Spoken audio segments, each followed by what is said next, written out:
नमस्कार, स्वागत है आप सभी का मुद्दे की बात में। मैं हूं आपके साथ सुनील चौहान। महाराष्ट्र में बीजेपी शिवसेना सरकार में अजीत पवार शामिल होकर बड़ा उलटफेर कर चुके हैं।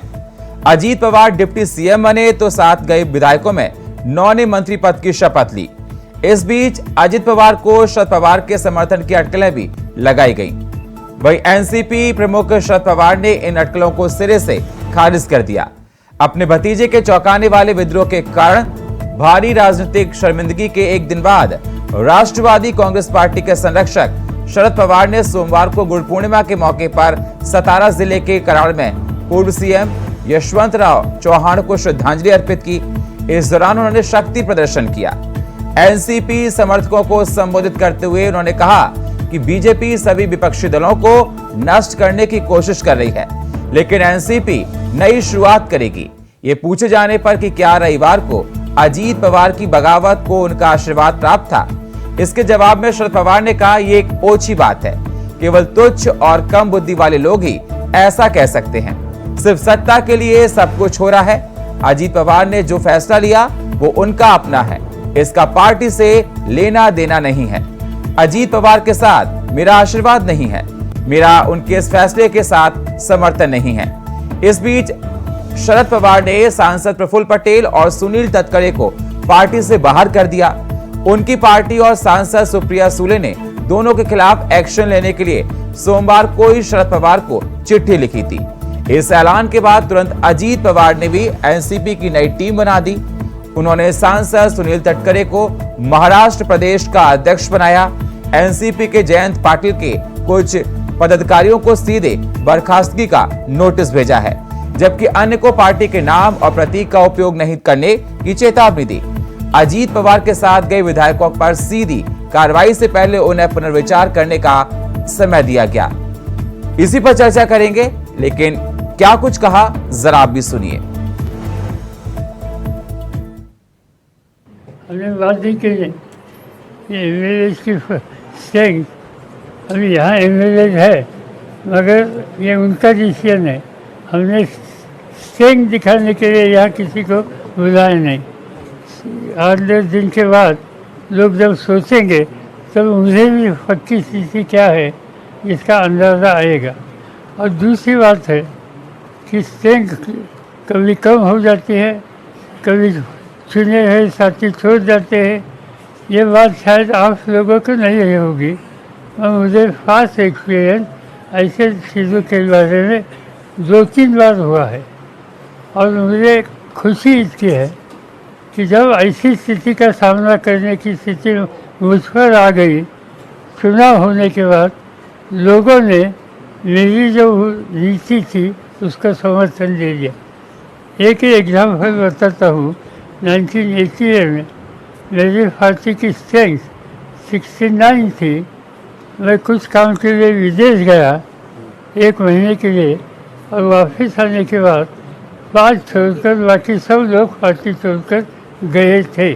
शरद पवार का कुछ उनके ऊपर असर पड़ने वाला नहीं है। कौन एमएलए कहाँ गया नहीं गया, शरद पवार एक हैसियत है, एक ताकत है।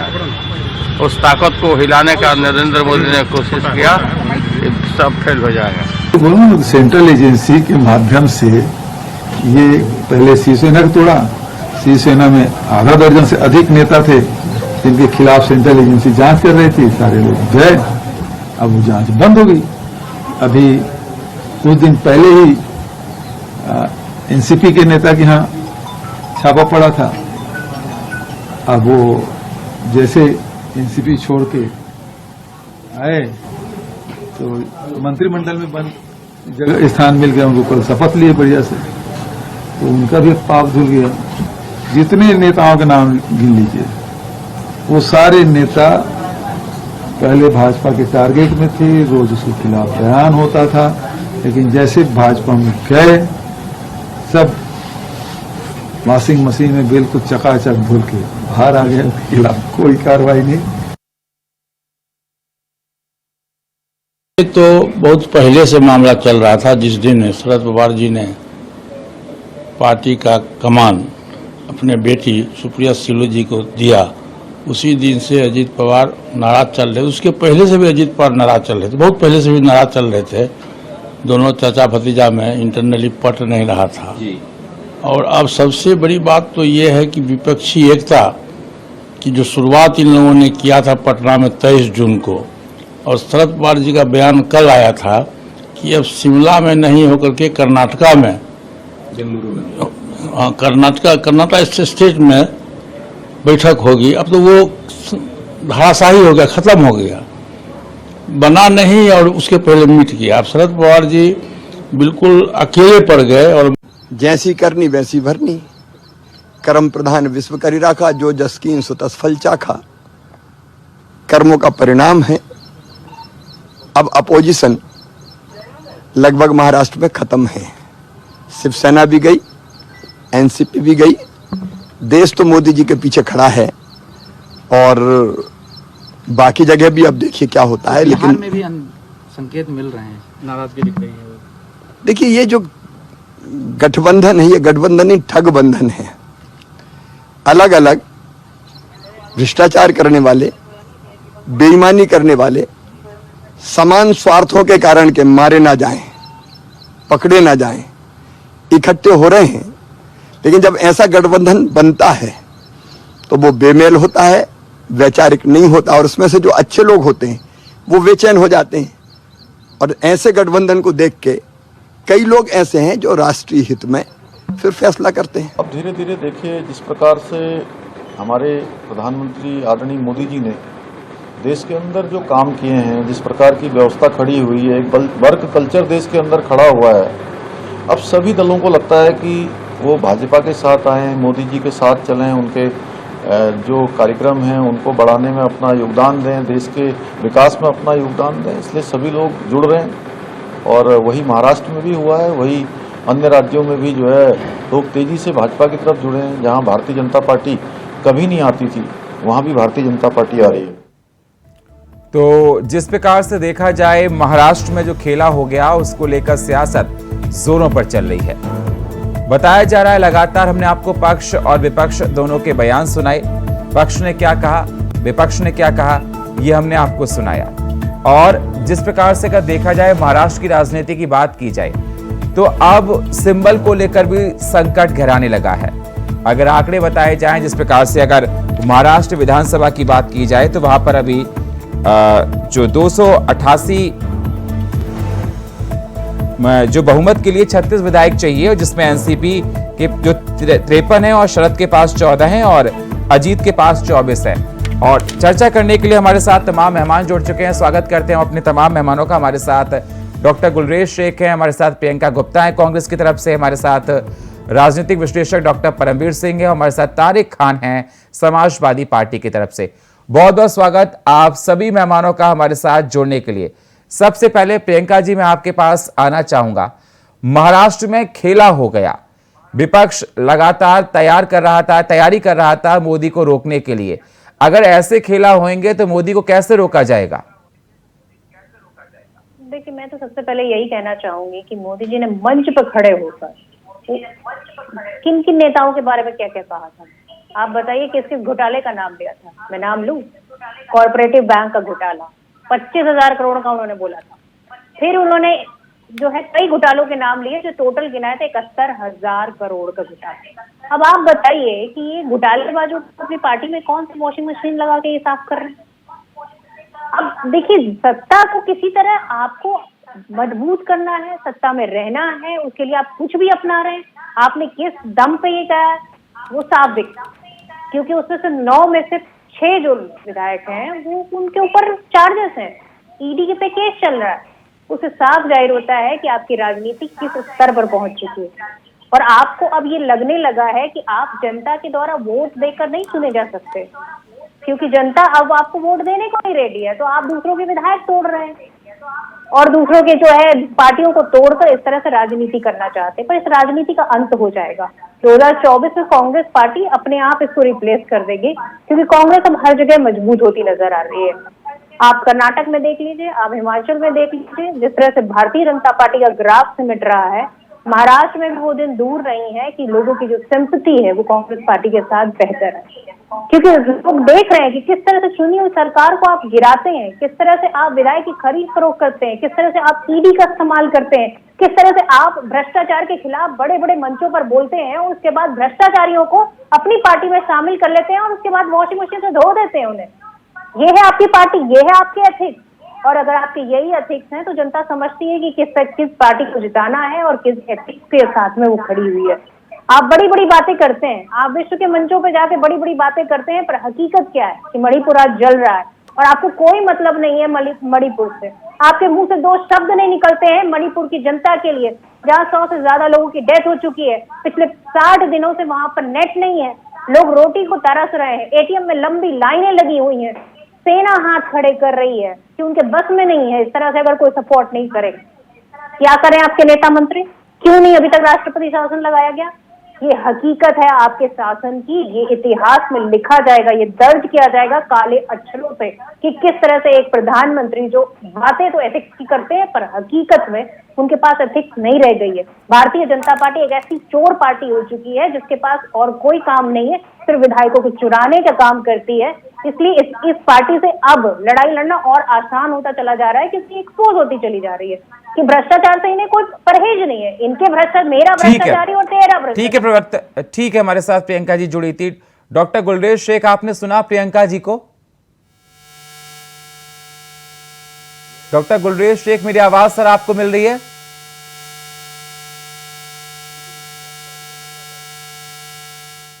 कोशिश फिर से करते हैं, मैं जाता हूं जिस प्रकार से देखा जा रहा है। हमारे साथ तारिक खान जी जुड़े हैं। तारिक जी, मेरी आवाज आपको मिल रही है सर? जी जी बोलिए, मिल रही है आवाज। हाँ तारिक जी, ओपी राजभर का कहना है कि समाजवादी पार्टी के कुछ विधायक उनके संपर्क में हैं, तो कई खेला यूपी में ना देखने को मिले। देखिए, सीधी सी बात है, ओपी राजभर साथ की क्या बात किया जाए, किस वक्त वो क्या कह दें, किसके साथ है, इसका कोई भरोसा नहीं है। हाँ, आप सिक्योरिटी शायद बढ़ाने चाहते हैं कि और सिक्योरिटी बढ़ जाए, इसलिए थोड़ा सा और इंक्लिनेशन बीजेपी की तरफ दिखा रहे हैं, मगर समाजवादी पार्टी एक मजबूत विपक्ष की तरह खड़ी हुई है। और अभी शिवराज साहब को मैं सुन रहा था, उन्होंने कहा महाराष्ट्र में विपक्ष खत्म हो गया। अगर विपक्ष खत्म हो गया तो डेमोक्रेसी भी खत्म हो गई, क्योंकि रोल ऑफ विपक्ष और प्रतिपक्ष और पक्ष दोनों का रोल डेमोक्रेसी और लोकतंत्र में डिस्क्राइब है। तो आप चाहते क्या है? धीरे धीरे विपक्ष को खत्म कर दें, तो विपक्ष खत्म तो आपसे कोई सवाल नहीं पूछेगा, तो डेमोक्रेसी खत्म। और मैं इसको डिफाइन ऐसे करता हूं कि मोदी जी ने एक जैकेट बनाई है, आप वो जैकेट पहन लीजिए, आप दिखाई नहीं देंगे, आप अदृश्य हो जाएंगे। अगर आपको जरूरत हो और किसी को जरूरत हो, वो अपने हिसाब से लोगों का चयन करते हैं उस स्टेट की राजनीतिक परिस्थितियों के हिसाब से। उस बाद उनको वो जैकेट दे दी जाती है कि आप वो पहन लीजिए, आप वो किसी को नहीं दिखाई देंगे। ये जो 4-5 लोग ज्वाइन किए हैं, इनमें ईडी के केसेस चल रहे हैं, एक से एक मामले चल रहे हैं इनके ऊपर। कोई और बीजेपी के ही किरीट सोमैया ने इसको उजागर किया था, बताया था ये उन्होंने बहुत चोरी की है, किसी ने 1000 करोड़ की, किसी। अब वो जैकेट पहन लिए, अब वो इनविजिबल हो गए। अब ईडी और जांच एजेंसियां जो होम मिनिस्ट्री को रिपोर्ट करती हैं, उनको बिल्कुल नहीं दिखाई देंगे, जिसको भी चाहिए। और ये कर क्यों रहे हैं? ताकि हर स्टेट में इसी तरीके का भय का माहौल पैदा कर और हॉर्स ट्रेडिंग जो मध्य प्रदेश में स्टार्ट की थी वो महाराष्ट्र चली गई। उसके बाद चाहते सब जगह है करना, मगर क्या जनता नहीं देख रही है? मध्य प्रदेश का एग्जिट पोल कह रहा है, सी वोटर का एग्जिट पोल कह रहा है कि वहां से ये जा रहे हैं। क्यों जा रहे हैं? कर्नाटक से क्यों चले गए? और मध्य प्रदेश में से क्यों जा रहे हैं? इतिहास बदलने जा रहा है, क्योंकि मध्य प्रदेश और राजस्थान का इतिहास रहा है, एक बार ये एक बार वो। लेकिन क्योंकि वहां पर हॉर्स ट्रेडिंग की गई थी, और जब हॉर्स ट्रेडिंग की जाती है तो जो जनता वोट देती है विधानसभा में, वो किसी एक के फेवर में देती है या उसके अगेंस्ट में देती है। वहां पर वोट बीजेपी के अगेंस्ट में पड़ा था। अब विधानसभा लोग अगर अपना पाला बदल लेंगे, उसके बाद भी तो जनता देख रही है। ठीक है सर, ठीक है, जनता देख रही है, जनता सर्वोच्च है, जनता ही डिसाइड करेगी। डॉक्टर गुलरेज शेख, मेरी आवाज आपको मिल रही है? शेख साहब, मेरी आवाज आपको नहीं मिल रही शायद। मैं आपके पास आऊंगा, कुछ तकनीकी खराब की वजह से आपकी आवाज शायद मेरे पास नहीं आ रही, ना मैं आपको सुन पा रहा हूं। डॉक्टर परमवीर सिंह हमारे साथ जुड़े हैं। डॉक्टर परमवीर सिंह जी, जिस प्रकार से देखा जाए महाराष्ट्र की राजनीति में जो हो रहा है वो जिसको अंदाजा लगाया जा सकता है, अब मैं आपसे ये जानना चाहता हूं क्या इसके मायने लगाए जाएं, क्योंकि 2024 के लोकसभा चुनाव को लेकर जिस प्रकार से विपक्ष बड़ी बड़ी बातें कर रहा था, अब वही विपक्ष बिखरा हुआ नजर आ रहा है। सुनील जी, देखिए, महाराष्ट्र की राजनीति को अगर आप पीछे 40 साल पे जाकर देखेंगे तो आपको चीजें अच्छे से क्लियर होती हैं। शरद पवार जी कांग्रेस के ही प्रोडक्ट थे। कांग्रेस से अलग होकर उन्होंने अपनी पार्टी बनाई थी 99 में, तो वहां से ये कार्य शुरू हुआ है। उसके अलावा भी अगर आप कांग्रेस पार्टी के टाइम पर देखें, AR अंतुली जी का समय देखिए, जब वो चीफ मिनिस्टर होते थे, कांग्रेस की पार्टी से ही आते थे, तो उथल पुथल का और महाराष्ट्र की राजनीति का एक चोली दामन का साथ रहा है। तो जो आज कहते हैं, कहावत होती है, जो हम बोते हैं उसका फल हम पाते हैं। और कहीं ना कहीं भारत की जो डेमोक्रेसी है, इसकी एक खूबसूरती है। हमारे कॉन्स्टिट्यूशन के निर्माता जो डॉक्टर BR अम्बेडकर की अगुवाई में कॉन्स्टिट्यूशन बनाया गया था, इस दुनिया के बहुत सारे देशों को देखते हुए, वहां के एक्सपीरियंस से देखते हुए मंगाया गया था। चाहते तो 2 पार्टी सिस्टम ला सकते थे, लेकिन हमारे यहाँ मल्टी पार्टी सिस्टम है कि कोई पार्टी बनाए और अपनी राजनीति कर सकता है। लेकिन इसके साथ एक दुर्भावना भी आती है कि भारत की जो पॉलिटिक्स है, ये डायनास्टिक डेमोक्रेसी बन गई है। और ये शुरुआत हुई थी 1978 में, जब स्वर्गीय इंदिरा गांधी जी ने कांग्रेस आई बनाई थी 1978 में। उसके बाद से देखें तो लगातार परिवार के हिसाब से ही कांग्रेस पार्टी चली।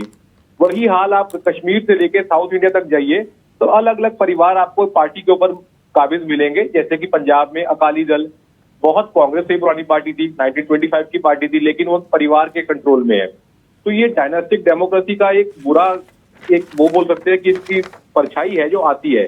तो ये होना होता है। जैसे भी आप पार्टीज देखिए, उनके जो बनाने वाले होते हैं, जैसे वो ओल्ड एज में आते हैं तो विद्रोह होना स्वाभाविक है।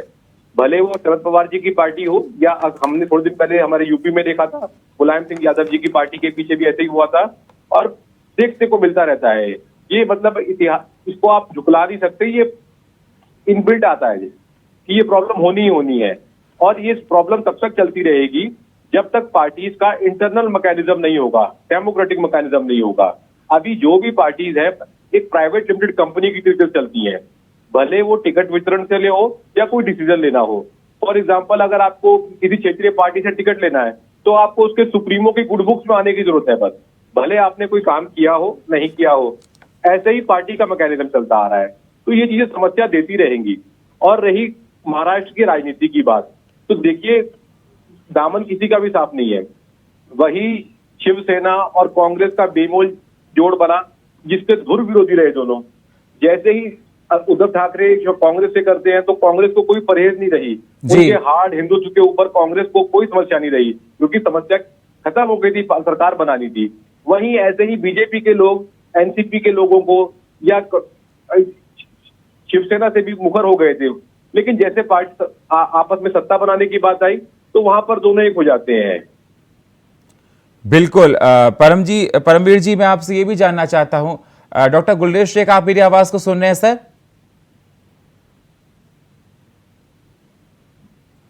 आपकी आवाज मेरे पास नहीं आ रही, मेरी आवाज आपको मिल रही है सर? मैं सुन सकता हूं आपको। हाँ, मेरी आवाज ठीक है। मैं कुछ सॉरी, थोड़ा टाइम लग गया आपके पास आने में, आवाज की प्रॉब्लम हो रही थी। आपने प्रियंका जी को सुना क्या आपने? देखिए, मैंने प्रियंका जी का भाषण भी सुना और ऐसा लग रहा था कि ये कांग्रेस की प्रवक्ता महोदया नहीं है, बल्कि ये एनसीपी का प्रवक्ता बोल रही हैं। लेकिन आप थोड़ा ये समझिए कि आज ये हालात जो बने हैं, ये क्यों बने हैं। और मुझे तो लंबे समय से दिख रहा था कि ये जो हुआ है एनसीपी में, वो होगा। मैं इसलिए ये बात कह रहा हूं क्योंकि आप देखिए कि लगातार जिस तरह से अजीत पवार को एक तरह से पुश टू वॉल किया जा रहा था, उनको पीछे धकेला जा रहा था, तो उसके बाद ये एक स्वाभाविक सी क्रिया नजर आती थी कि वो कुछ ना कुछ इस प्रकार का कर सकते हैं। और जो उन्होंने किया वो एक तरह से अनडेमोक्रेटिक भी नहीं था। ये बात मैं आपको इसलिए कह रहा हूं क्योंकि अगर हमारे संविधान की आत्मा को देखें तो पार्टियां जो होती हैं वो किसी एक व्यक्ति विशेष की निजी जागीर नहीं मानी जाती कि इसने बनाया तो उसकी जागीर हो गई, उसने बनाया तो उसकी जागीर हो गई। पार्टियों में बहुमत के आधार पर निर्णय लिए जाते हैं और आपने पहले भी देखा था, बहुमत ये चाहता था कि स्टेबिलिटी के लिए भारतीय जनता पार्टी के संग वो काम करे, लेकिन क्या शरद पवार ने होने दिया? नहीं होने दिया। उसके बाद पार्टी पे जब कंट्रोल की बात आ रही थी तो वो चाहते थे कि उनकी पुत्री श्रीमती सुप्रिया सुले जी, उनको उनके हाथ में पार्टी सौंप दी जाए। तो ये वही प्राइवेट लिमिटेड वाली बात थी। हमने पहले बाल ठाकरे जी के भी जीवन काल में ही ये बात देखी थी कि जब बाल ठाकरे थे और उनके भतीजा जब काम कर रहा था, पूरा दिल जान से काम कर रहा था। ये तो यूपी में भी हुआ था सर, यूपी में भी तो हुआ था ये, अखिलेश यादव। मैं कंप्लीट कर लेंगे, मुझे मैं आऊंगा उस पर भी। तो आपने देखा था अच्छी तरह से आप सबने कि राज ठाकरे को साइडलाइन करके उद्धव ठाकरे को बाला साहेब ने पार्टी की कमान दे दी थी। उस समय उनकी पार्टी के अंदर हैमरेज हुआ था, 2 फाड़ हो गए थे। फिर जब उनके बेटे ने भी यही करने की कोशिश की कि वो अपने बेटे को सत्ता दे दे पूरी पार्टी की, तो वापस से पार्टी के अंदर 2 फाड़ हुए और शिंदे जी अलग हो गए। यही चीज हमने उत्तर प्रदेश में भी देखी थी। तो ये वंशवाद जो है ना, ये जेनेसिस लिख रहा है एक्चुअली कि इन तरह की पार्टियां किस प्रकार से खत्म होंगी और ये इनमें किस प्रकार से विद्रोह हो सकता है। लेकिन विद्रोह टर्म उपयोग करना भी अभी गलत होगा, क्योंकि यदि अजीत पवार साहब को देखें तो वो विधानसभा में एनसीपी के नेता थे, विधायक दल के, प्लस उनके साथ जो पटेल साहब गए हैं वो कार्यकारी अध्यक्ष हैं। यदि राष्ट्रीय अध्यक्ष और विधानसभा में जो नेता है विधायक दल का वो कहीं पर जा रहा है तो उसको ये भी नहीं कह सकते कि पार्टी टूट गई। इसमें हुआ केवल ये है कि शरद पवार साहब थोड़े साइडलाइन जरूर हुए हैं क्योंकि वो अपनी बेटी को आगे पुश कर रहे थे, लेकिन मुझे नजर आ रहा है कि NCP as a whole entity join की है एनडीए को। और अभी जो आक्षेप लगा रही थी हमारी कांग्रेस की मित्र, तो उनसे मैं ये कहना चाहूंगा कि जहां तक भ्रष्टाचार के खिलाफ जीरो टॉलरेंस की पॉलिसी का प्रश्न उठता है वो यथावत वैसा की वैसा ही रहेगा। कोई एनडीए को ज्वाइन करे न करे, उसके ऊपर जो जांचें होनी है वो होंगी और यदि उससे कुछ गलत बिल्कुल डॉक्टर गुलरेज एक सेकंड सर चिराग पासवान का ये कहना है कि जेडीयू के कुछ विधायक उनके संपर्क में हैं। क्या बिहार में भी खेला होगा सर? उससे पहले मैं सुशील मोदी का एक ट्वीट है वो आपको दिखा देता हूं, जरा दिखाइए। सुशील मोदी ने आज एक ट्वीट किया है और उन्होंने भी बहुत सारी बातें की हैं, तो सुशील मोदी का ट्वीट जरा दिखाइए दर्शकों को, और जिसमें उन्होंने तमाम वो बातें कही। ये देखिए, विपक्षी एकता बैठक के कारण एनसीपी में हुआ विद्रोह, बिहार में भी संभव। पूर्व मुख्यमंत्री और राज्यसभा सदस्य सुशील कुमार मोदी ने कहा कि शरद पवार की पार्टी एनसीपी में विद्रोह विपक्षी एकता की पटना बैठक का परिणाम है, जिसमें राहुल गांधी को प्रोजेक्ट करने की जमीन तैयार की जा रही थी। पीएम मोदी ने कहा कि सुशील मोदी ने कहा कि बिहार में भी महाराष्ट्र जैसी स्थिति बन सकती है। इसे भांपकर नीतीश कुमार ने विधायकों से अलग अलग 1-to-1 बात करना शुरू कर दिया। उन्होंने कहा कि जेडीयू के विधायक सांसद न राहुल गांधी को स्वीकार करेंगे न तेजस्वी यादव को। पार्टी में भगदड़ की आशंका है।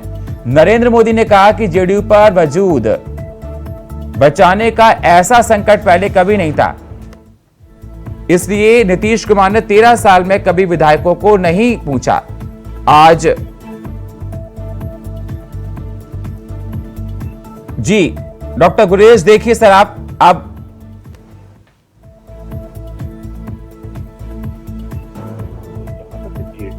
जी सर। पहली बात तो जहां तक पासवान जी का विषय है, मैं न पासवान जी का प्रवक्ता हूं न उनके दल का प्रवक्ता हूं।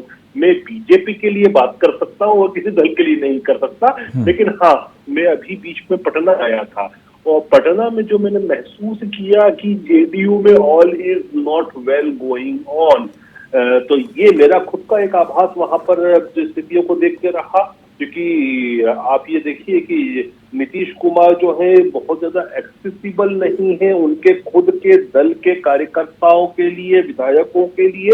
तो कहीं ना कहीं प्रॉब्लम है। उसका कारण है कि वो राष्ट्रीय आकांक्षा पाल कर बैठे हैं, जबकि एक रीजनल पार्टी चला रहे हैं और रीजनल पार्टी में भी कितनी सीटें हैं आप ये देखिए ना।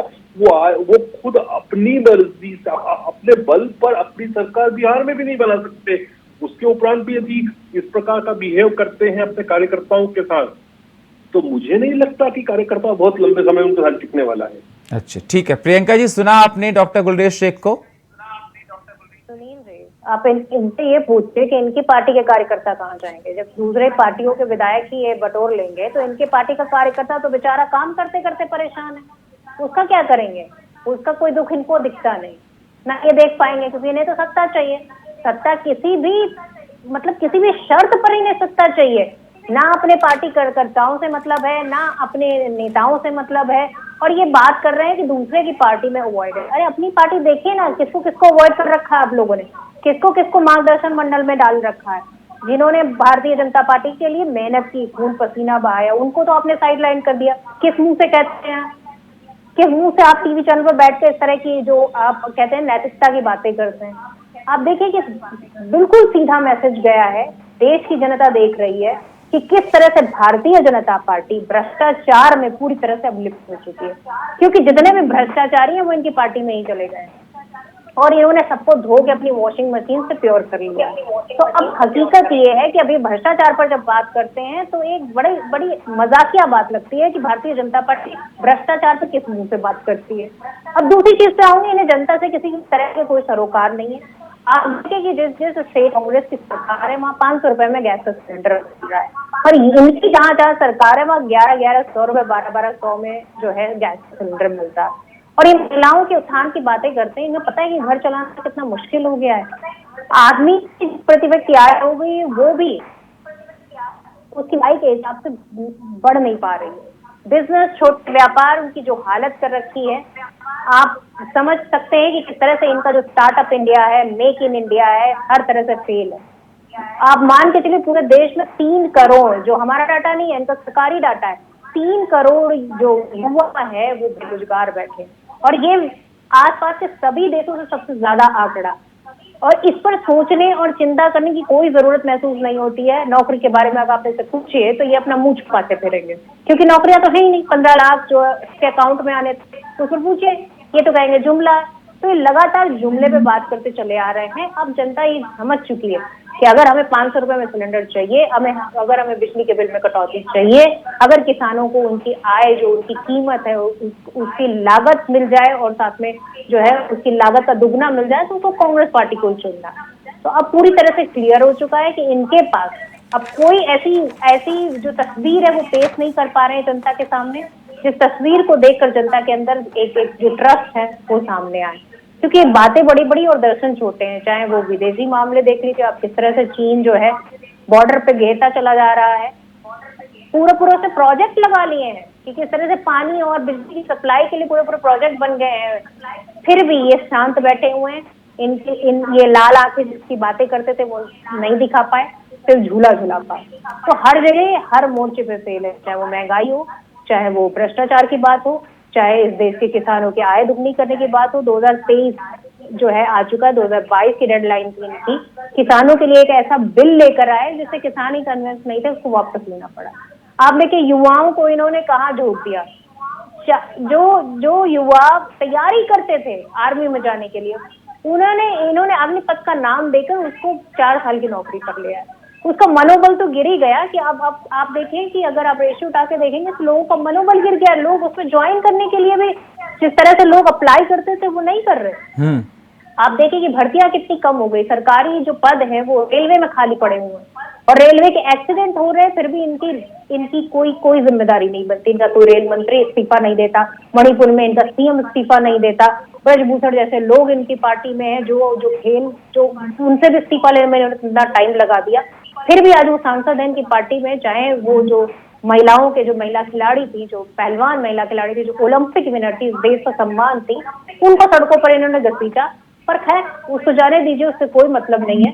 पर ये बात भ्रष्टाचार की जब करते हैं तो ये अपना आईना देखा करें कि भ्रष्टाचार जब ये बात करते हैं तो सारी उंगलियां इनके ऊपर उठती हैं। ठीक है, तो भ्रष्टाचारी आपकी पार्टी में आ गए। ठीक है।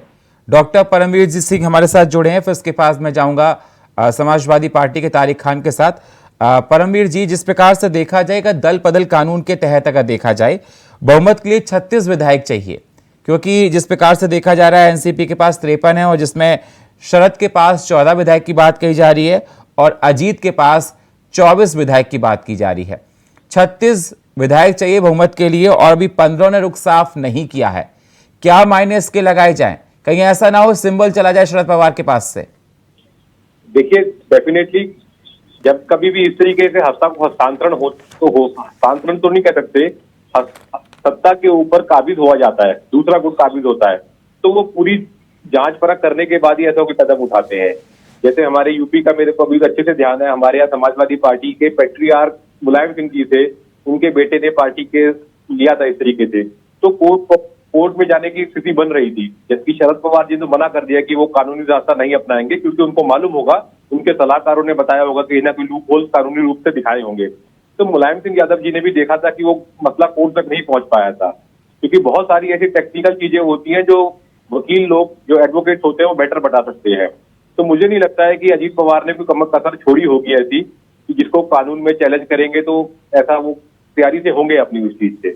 और दूसरी बात, जो उनके पुराने लेफ्टिनेंट कहे जाएंगे शरद पवार जी के, वो भी इनके साथ में है, अजीत पवार के साथ में, तो ऐसे कैसे कह सकते हैं कि तैयारी से ही हुआ है ये काम। दूसरी सबसे बड़ी समस्या क्या है, अजीत पवार का कद पार्टी में काफी ऊंचा था, उनको नेक्स्ट शरद पवार ही माना जाता था। सुप्रिया सुले जी आती हैं, उनकी अगर बार बार यही प्रॉब्लम होती है, पॉलिटिक्स क्या कहिए, या आप एक बात देखिए, कोई बहुत अच्छा डॉक्टर है हमारे शहर में, तो जरूरी है कि उसका बेटा या बेटी भी बहुत अच्छा डॉक्टर होगा? ऐसा नहीं है। तो पॉलिटिक्स जब बात आती है तब वहां पर हम भूल जाते हैं कि नहीं, ये फैमिली नेम बड़ा है तो ये कैंडिडेट भी अच्छा है, जबकि अब जनता इस चीज को नकार रही है, जनता ही नकार रही है। अभी पता नहीं नेता कब समझेंगे, क्योंकि अगर आप छोटे लेवल पर देखेंगे, कई आते हैं, एमपी का बेटा एमपी बनेगा, एमएलए का बेटा एमएलए बनेगा, लेकिन ऐसे लोग अब हार जाते हैं चुनावों में। लेकिन अभी जो बड़े बड़े पैट्रियार्क्स हैं, जैसे थांबेदार बैठे जिनको बोला जाएगा, अभी वहां पर नहीं वहां तक जनता नहीं पाती, क्योंकि उन्हें डायरेक्टली जनता को फेस ही नहीं करना होता है। तो वहां पर ये चीज चल रही है। ऐसी आप देखिएगा आने वाले समय में वंशवाद के ऊपर डायरेक्ट हमला जनता ही करने वाली है। अगर प्रॉब्लम ये नहीं है कि किसी एमपी एमएलए का बेटा दोबारा एमपी एमएलए बन रहा है, प्रॉब्लम ये है कि उसका काम क्या है, काम बोलेगा। अगर उसके अंदर कुछ गुण है तो जनता अपने आप एक्सेप्ट करेगी। आप केवल अपने सरनेम से, अपने फैमिली नेम से आप सोचिए कि आपको भी वही इज्जत मिलेगी जो आपके माता पिता की थी। तो ऐसे करने के लिए पहले आपको अपना दिखाना पड़ेगा जमीन के ऊपर।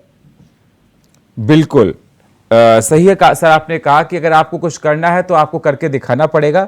जरूरी नहीं कि जो आपकी फर्स्ट जनरेशन ऐसी थी तो सेकंड जनरेशन ऐसी बने। जनता के बीच में जाके आपको काम करना होगा, उनका विश्वास आपको अर्जित करना पड़ेगा। लालू प्रसाद यादव ने कुछ कहा है, जरा सुनाइए हमारे पैनलिस्ट को।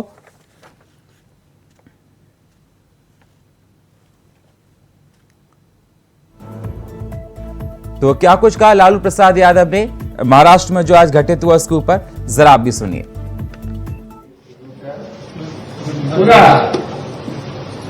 चर्चा कर रहा था कि बिहार में एमपी लोगों को छोड़ दिया था, एमपी को छोड़ बिहार में से निकालो, बिहार कहाँ हिलका देता है बोलेगा, और बिहार से ही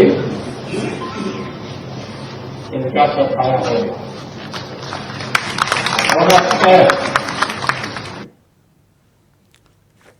तो जिस प्रकार से आपने सुना, इनका कहना है लालू प्रसाद यादव का कि बिहार से ही सफाया होगा। मैं बीजेपी के पास जाना चाहूंगा और सर आपसे जानना चाहूंगा क्या कुछ कहना चाहेंगे। देखिए, बिहार का मैंने आपको कहा ना कि मैं अभी कुछ दिनों पहले पटना गया था, तो पटना में एक भारी एंटी इनकम्बेंसी चल रही है वहां की प्रेसिडेंट गवर्नमेंट और मुख्यमंत्री जी के खिलाफ। यहाँ तक कि उनके खुद के दल, जनता दल के अंदर भी उनके खिलाफ एक विद्रोह की स्थिति है। तो ये लोग जो सब कुछ ये सोच के चल रहे हैं कि अब निजाम जो है वो 2014 से पहले का हो जाए, जहां ये स्वतंत्र हो भ्रष्टाचार करने के लिए, तो राजनीति में धन बल प्लस बाहुबल का दबदबा वापस आ जाए। जनता उस चीज को स्वीकार नहीं करना चाहती। वंशवाद हुआ, भ्रष्टाचार हुआ, बाहुबल हुआ, इससे अब भारत की जनता ऊब चुकी है और बहुत पीछे छोड़ चुकी है। और जो ये लालू जी कह रहे हैं, ये तो इनकी, जब इनका चेहरा किसी को भी याद में आता है तो फिर भ्रष्टाचार ही दिमाग में आता है, बाहुबल आता है, क्राइम आता है, जातिवाद आता है। यदि इस प्रकार के व्यक्ति कुछ कह रहे हैं तो मुझे नहीं लगता कि 2023 में हमको इन लोगों के ऊपर कोई बहस भी करना चाहिए, इनको तवज्जो भी देना चाहिए। इनको जनता ने साइडलाइन किया है सर, मीडिया को भी कर देना चाहिए। मैं आपसे ये निवेदन ही कर सकता हूँ। वो तो सर देखना है, वक्त कैसे बताएगा कि मीडिया किसी को साइडलाइन नहीं कर सकती। तारिक खान साहब, जरा मैं आपसे जानना चाहूंगा, जिस प्रकार से देखा गया आज महाराष्ट्र में, तो जिस आप लोग विपक्ष की बात करते हैं, अखिलेश यादव कहते हैं कि महाराष्ट्र तो प्रयोगशाला थी। आवाज मिल रही सर मेरी आपको? जी जी, बात देखिए इस तरीके की चीजें एक हेल्दी डेमोक्रेसी के लिए, अच्छे लोकतंत्र के लिए अच्छी बात नहीं है, लेकिन अब बीजेपी को इसके अलावा कुछ समझ में नहीं आता है। लेकिन मुद्दे जनता के बीच में जब जाते हैं तो जनता उन्हीं को आधार बनाकर वोट देती है। इन मुद्दों को लेकर जनता, यही बात शरद पवार साहब ने भी कही है कि हम इन बातों को लेकर, जो सबसे बड़ी अदालत है, जो जनता जो वोट देती है, जनता के पास जाएंगे चुनाव में हम, और उनको कि ये चीजें ऐसे ऐसे गलत हुई हैं। शुभेंदु अधिकारी एकदम ठीक हो जाते हैं, उनके ऊपर कोई जांच नहीं होगी, ये कैसे हो सकता है? मैं बार बार कह रहा हूँ, हेमंत विश्व शर्मा के ऊपर आपने बाकायदा बुकलेट जारी कर कई दिनों तक प्रदर्शन किया बीजेपी ने, उनको मुख्यमंत्री, उस जांच का वो जांच पहुंची। हसन मुशर्रफ अब आज मंत्री भी बने हैं, वो उनके खिलाफ कई मामले हैं। किरीट सोमैया ने कहा कि उन्होंने 400-500 करोड़ का घोटाला किया है। वो क्या अब खत्म हो जाएंगे? जब अजीत पवार साहब ने जिस दिन रात में शपथ ली थी 3 दिन के लिए 2020 या 19 में, तब भी उनके खिलाफ जो ईडी केस चला रही थी अगले ही दिन बंद कर दिया था। तो इस तरीके से किया जाएगा, वो जनता नहीं देख रही है क्या? सब लोग देख रहे हैं, हम देख रहे हैं, आप देख रहे हैं, सभी लोग देख रहे हैं। इस तरीके से कर आप क्या साबित करना चाहते हैं? और आप कहते हैं खुलेआम, आप कहते हैं कि अब सब जगह हम करेंगे। ये अगर सुशील मोदी साहब ट्वीट कर रहे हैं कि अब बिहार में भी होगा, इसका मतलब क्या है? आप कह रहे हैं अब हम बिहार में भी करेंगे। आपका ही मुख्यमंत्री कह रहा है कि अपोजिशन खत्म हो जाएगा, तो डेमोक्रेसी रहेगी क्या? अगर 77 में आपको लगा था कि देश में परिस्थितियां हद से ज्यादा खराब हो गई हैं, आपने अपनी पार्टी का जनता पार्टी में विलय कर दिया, तब सब कुछ ठीक था, तब गठबंधन होना अच्छी बात थी, तब देश की जरूरत थी, आपने विलय कर दिया। आज अगर भारत की कंडीशन विपक्ष को लगता है कि बहुत ज्यादा खराब है, तो वो टेबल पे बैठ के बात करते हैं, तो आप पेट में इतना दर्द होता है कि आप जो नैतिकता है उसको किनारे रखकर किसी भी तरीके से आप चाहेंगे कि ये सरकारें डूब जाए, गिर जाए और पार्टियां टूट जाए। ये तरीका क्या सही है? इसका फैसला जनता जरूर करेगी। और हम जनता एक एक चीज देख रही है कि कहां पर कौन सी पार्टी कौन सा स्टेप उठा रही है और उसके पीछे किसकी कॉन्स्पिरेसी है। क्या इसके इन सब चीजों के पीछे बीजेपी की कॉन्स्पिरेसी नहीं है? अब कल के बाद आप एक बार मुझको बता दीजिए कि ईडी उनके घर जाएगी या उनसे कोई सवाल करेगी या उनको अपने पास बुलाएगी? आप बता दीजिए। इतने लोग हैं, ये जो 9 मंत्री हैं, इनमें तो 4 के ऊपर वहीं पे केस चल रहा था। अभी 2 दिन पहले प्रधानमंत्री महाराष्ट्र में ही कह के आते हैं कि एनसीपी ने 20,000 करोड़ का घपला किया था। अरे भाई, एनसीपी ने 20,000 करोड़ का घपला किया था, उन्हीं लोगों के खिलाफ आपकी सेंट्रल की एजेंसी जांच कर रही है, फिर आपने उन्हीं को पार्टी में ले लिया। इसका ले सकते हैं, कोई आपत्ति नहीं है, बिल्कुल ले लीजिए। लेकिन ये कहना बीजेपी का कि हम भ्रष्टाचार से बिल्कुल मुक्त है, हमारे पास कोई भ्रष्टाचारी नहीं है, हम बिल्कुल दूध के धुले हैं, एकदम साफ है हिंदुस्तान की पॉलिटिक्स में, ये बिल्कुल गलत है। आप सत्ता पाने के लिए लोगों पे दबाव बनाकर उनको चयनित कर ईडी और जो सेंट्रल जांच एजेंसियां हैं उनका डर दिखाकर उनको जैकेट लिए बैठे रहते हैं कि आओ भाई जैकेट दे दो, फिर तुम अतिरिक्त जाओ। इसलिए मैं जवाब लेता हूं, ठीक है। डॉक्टर गुलरेज, आपने सुना, अब क्या ईडी जांच करेगी जो लोग एनडीए में शामिल हो गए हैं? मुझे लगता है तारिक साहब शायद ये कहना चाहते हैं कि बहुत जल्दी जो इनके अखिलेश यादव हैं वो भी शायद बीजेपी में ज्वाइन करने वाले हैं क्या?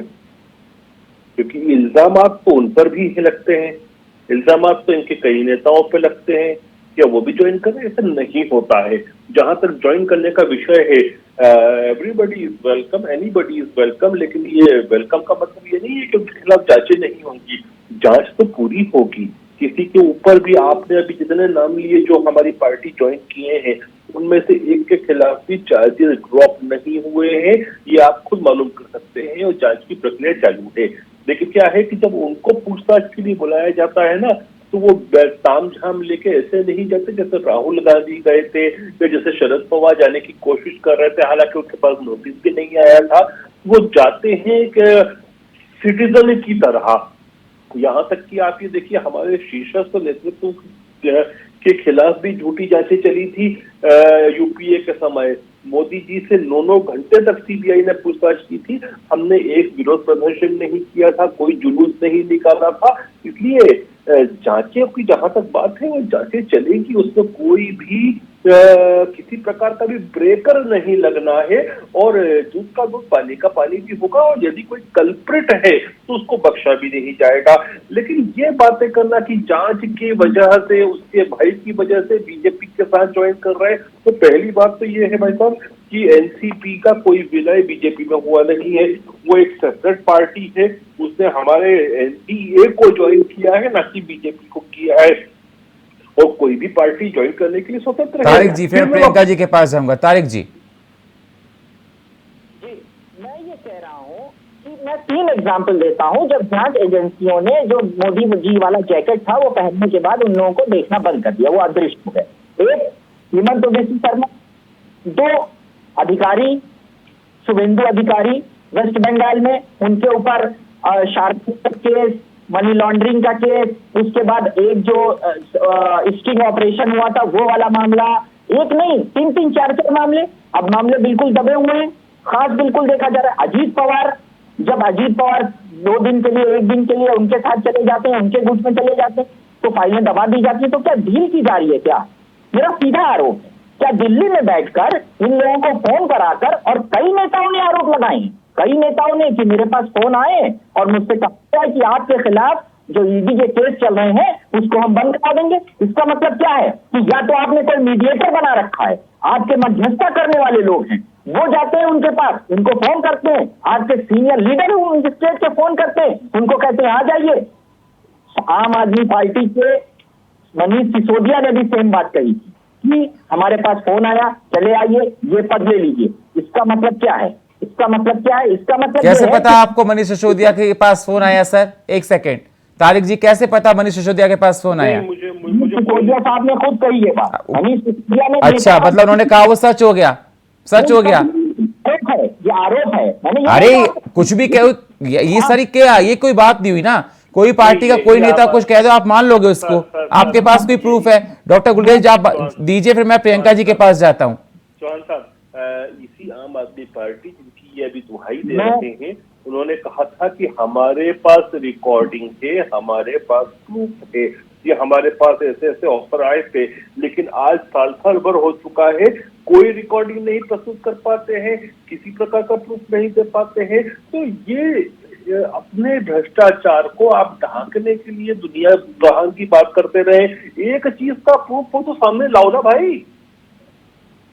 कभी किसी को ऑफर दिया हो तो आप सामने लाओ, कभी किसी को धमकाया हो तो सामने लाओ। और मैं तो देखता हूँ ऐसे कितने। डॉक्टर गुलरेज की आवाज मेरे पास नहीं आ रही है। प्रियंका जी, मेरी आवाज आपको मिल रही है? प्रियंका जी, मेरी आवाज आपको मिल रही है? जी, आपको मेरी आवाज आ रही है? जी मैडम, आ रही है। बिल्कुल जवाब दीजिए डॉक्टर गुलरेज की बातों का।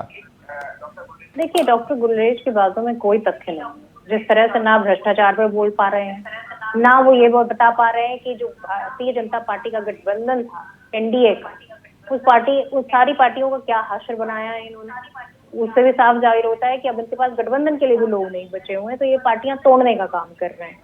और ठीक है, खैर जितना करना है ये कर लें, क्योंकि इनकी हकीकत 2019 जो चुनाव है 2023 का, उससे पहले ही सामने आ जाएगी। और दूसरी चीज मैं ये भी बताना चाह रही हूँ कि इनका कर्नाटक में आप देखिए कि इलेक्शन से पहले इन्होंने कितनी रेड डलवाई थी। आप पूछिए कि उनमें कितनी की चार्जशीट फाइल हुई है। अरे उसका छोड़िए, मैं कह रही पूरे देश में जितनी भी इन्होंने ईडी और सीबीआई ने जितनी भी कंप्लेंट्स की हैं, कितनी की चार्जशीट फाइल हुई, ये नहीं बता पाएंगे, कोई एक भी नहीं हुई है। हकीकत जो है, वो जो इनके दावे हैं उनमें कोई सच्चाई नहीं है, और ये समझ रही है जनता, देख रही है जनता। और ये किसकी परिवार की बात करते, परिवारवाद की बात करते हैं, तो दूसरे की पार्टियों का परिवार लेकर ही अपनी पार्टी में आ जाते हैं, तो फिर तब परिवारवाद नहीं दिखता। एक लंबी चौड़ी लिस्ट है इनके परिवारवाद की, जैसे सीएम का बेटा ही जो है विधायक बनता है। तो ये किस पार्टी की बात करते हैं? आप देखिए उत्तर प्रदेश में देख लीजिए, हर जगह परिवारवाद पूरी तरह से व्याप्त है, परंतु हकीकत ये कि जनता को बता नहीं पा रहे हैं कि पिछले 9 साल में इन्होंने क्या काम किया है, पिछले 9 साल में जनता को उन्होंने क्या दिया है। क्योंकि समय आ गया है, 2023 में जो इलेक्शन या 24 में जो इलेक्शन होने वाले हैं, उसको लेकर अब जनता सवाल पूछेगी कि 9 से 10 साल जो आपके बीत गए हैं, उसमें किसानों के लिए आपने क्या किया, नौजवानों के लिए आपने क्या किया, इस देश के छोटे व्यापारियों के लिए आपने क्या किया, इस देश की महिलाओं को आपने क्या दिया आपने उन युवाओं के सपने, जो पढ़ाई लिखाई करके जो नौकरी का एक सपना लेके चलते हैं, उनका क्या किया। आपने सरकारी नौकरियां पूरी तरीके से खत्म कर दी। उन सारे मुद्दों से बचने के लिए ये अपने आप को इस तरह से प्रोजेक्ट कर रहे हैं कि दूसरे की पार्टी में वंशवाद है, दूसरे की पार्टी में भ्रष्टाचार है। तो भ्रष्टाचार तो असली इनकी पार्टी में मौजूद है, क्योंकि ये जिसको चाहते हैं वो भ्रष्टाचारी नहीं दिखता, बाकी जिसको जो दूसरी पार्टियों के हैं उनको भ्रष्टाचारी बताते हैं। तो अब इनका पूरी तरह से एक्सपोज हो चुके हैं, तो जनता अच्छी तरह से समझ चुकी है कि उनका हित ये पार्टी नहीं चाहती है, क्योंकि जनता से इस मुद्दों से कोई सरोकार नहीं है। आप बताइए कि जिस सिलेंडर को लेकर सड़कों पे बैठा करते थे, उस सिलेंडर की कीमत पर आज कोई बोलता है? जिस चीनी के लिए इन्होंने कहा कि हम 13 रुपए किलो देंगे, वो चीनी का भाव कहाँ जा रहा है? आपने रोटी, दूध, दही, चावल, दाल, गेहूं सब पे टैक्स लगा रखा है। एक आम आदमी को सिर्फ वसूली करने का एक जरिया बना रखा है, और वो वसूली जाती कहाँ है? वो तो अब पूरा देश जानता है कि किस तरह से अडानी जी को सपोर्ट किया जा रहा है। सिर्फ अडानी जी को सपोर्ट करने के लिए उनको विदेशों तक ले जाया जाता है। सारे जितने प्रोजेक्ट होते हैं वो सब अडानी जी को दे दिए जाते हैं। क्या कोई दूसरा बिजनेसमैन नहीं रह गया हिंदुस्तान में? क्या हिंदुस्तान इतना कमजोर हो गया कि इसने बिजनेसमैन ही पैदा करने बंद कर दिए हैं? पर आप बताइए कि किसान का जो बिल लेकर आए थे वो किसके हित में लेके आए थे? अडानी जी के गोदाम बन रहे थे। तो हकीकत ये है कि इन्हें सिर्फ, और ये बात मैं नहीं कह रही हूँ, ये बात कांग्रेस पार्टी नहीं कर रही, बल्कि इनकी पार्टी के जो राज्यपाल थे, पूर्व राज्यपाल सत्यपाल मलिक जी, उन्होंने खुद कहा कि किस तरह से ये इनका जो असली मकसद था, जो पैसा लगा हुआ है अडानी जी में, वो इन्हीं का पैसा है, मोदी जी का पैसा है। तो भ्रष्टाचार तो साफ दिख रहा है। आप जाते हैं ड्रोन का सौदा करके आते हैं, जो मीडिया से खबरें आ रही हैं, उस ड्रोन की कीमत तो बहुत ज्यादा हम पे कर रहे हैं, क्योंकि अन्य देशों ने उससे बहुत ठीक है कम प्रियंका जी, कीमत पे ठीक वो है। ड्रोन लिया। डॉक्टर गुलरेज साहब कुछ कहना चाहते हैं, उसके बाद मैं डॉक्टर परमवीर सिंह जी के पास जाऊंगा। डॉक्टर गुलरेज जी। देखिए, ये जिस आदमी की बात कर रहे हैं कि जम्मू कश्मीर के पूर्व राज्यपाल के विषय में कि उन्होंने जो कुछ कहा, ये वही व्यक्ति है जो ऑन टीवी ऑन रिकॉर्ड झूठ बोलता है। इसी व्यक्ति ने ये कहा था कि अमित शाह जी ने मुझे मोदी जी के विषय में ये कहा। फिर द वायर को जो करण थापर को जो इंटरव्यू दिया, उसमें वो खुद एक्सेप्ट किए कि नहीं, उन्होंने नहीं कहा था, मैंने गलत कहा था। तो ऐसे व्यक्ति को यदि प्रधानमंत्री के लेवल पर आप अटैक करने के लिए कोट कर रहे हैं, तो ये शर्मनाक चीज है। और मुझे लगता है कि प्रियंका जी को भी इससे बचना चाहिए। जहां तक ड्रोन की बात है, मुझे नहीं लगता कि इस पैनल में कोई बहुत ज्यादा मिलिट्री एक्सपर्ट बैठे हैं, क्योंकि अभी तक तो उसकी कोई कीमत आई नहीं है। हाँ, लेना है, कोई कीमत तय नहीं हुई है। ये बात करते हैं तो फिर क्यों ना ये कहा जाए कि आप चाहते हैं कि एक वीक इंडिया हो। जिस तरह से आप चाहते हो कि वीक सरकार को पसंद करते हो, आप कमजोर सरकार को पसंद करते हो, ऐसा ही आप शायद कमजोर भारत चाहते हो, लेकिन हमारे होते हुए ये नहीं हो पाएगा। मैडम ठीक है। डॉक्टर परमवीर जी, फाइनल कमेंट दीजिए सर आप। ये बार बार डिबेट में बात आ रही थी कि ईडी सीबीआई के डर से कुछ हो रहा है। देखिए, ईडी सीबीआई काम करने का तरीका बहुत अलग होता है। नेता आते हैं, 5 साल के लिए चले जाते हैं, पता नहीं दोबारा आएंगे नहीं आएंगे, चलता रहता है। लेकिन ईडी सीबीआई के जो अधिकारी होते हैं वो 58 साल पूरा करके जाते हैं, और उनका करियर इसके ऊपर डिपेंड करता है। मैं यहाँ कोट करना चाहूंगा, लालू प्रसाद यादव और कांग्रेस के साथ, यूपीए के साथ में गठबंधन में थे। उसी यूपीए के कार्यकाल के टाइम पर, जबकि वो गठबंधन के पार्टनर थे, उनको सजा होती है बॉर्डर स्कैम में। उससे पहले उनका टारमैक एंट्री, एयरपोर्ट के ऊपर वो गाड़ी लेकर पहुंच जाया करते थे प्लेन के पास तक, वो टारमैक एंट्री बोलते हैं, वो बंद हुई थी। जो सारे ये सिंक्रोनाइज होती हैं आपस में। आप केवल फोर्सेस का मोरल डाउन नहीं कर सकते कि ईडी सीबीआई के आज भाजपा है कल को नहीं होगी, लेकिन ईडी सीबीआई तो ऐसे ही काम करने वाली है। तो फोर्सेस का मोरल मत डाउन कीजिए। ये राजनीति और एजेंसी का काम करना तो अलग अलग चीजें होती। जी बहुत बहुत शुक्रिया आप सही मेहमानों का हमारे साथ चर्चा में जुड़ने के लिए। डॉक्टर गुलरेज जी आपका, प्रियंका जी आपका, डॉक्टर परमवीर जी आपका और तारिक खान साहब आपका बहुत बहुत शुक्रिया। तो सवाल इस बात का ही निकल कर आता है कि जिस प्रकार से महाराष्ट्र की राजनीति में देखा जा रहा है, आगे चलकर इसके क्या मायने होंगे, क्या सिंबल एनसीपी के पास रहेगा, शरद पवार के पास रहेगा या अजीत पवार के पास रहेगा। सवाल इस बात का भी निकल कर आता है और सवाल इस बात का भी निकल कर आता है कि जो विपक्ष नरेंद्र मोदी को रोकने की बात करता है वो कैसे रोक पाएगा। जो विपक्ष एक हो रहा है उसमें आपस में ही फूट पड़ती हुई नजर आ रही है। और फिलहाल हमारे इस खास प्रोग्राम में इतना ही। बाकी खबरों के लिए आप बने रहिए इंडिया वॉइस के साथ। तब तक के लिए नमस्कार।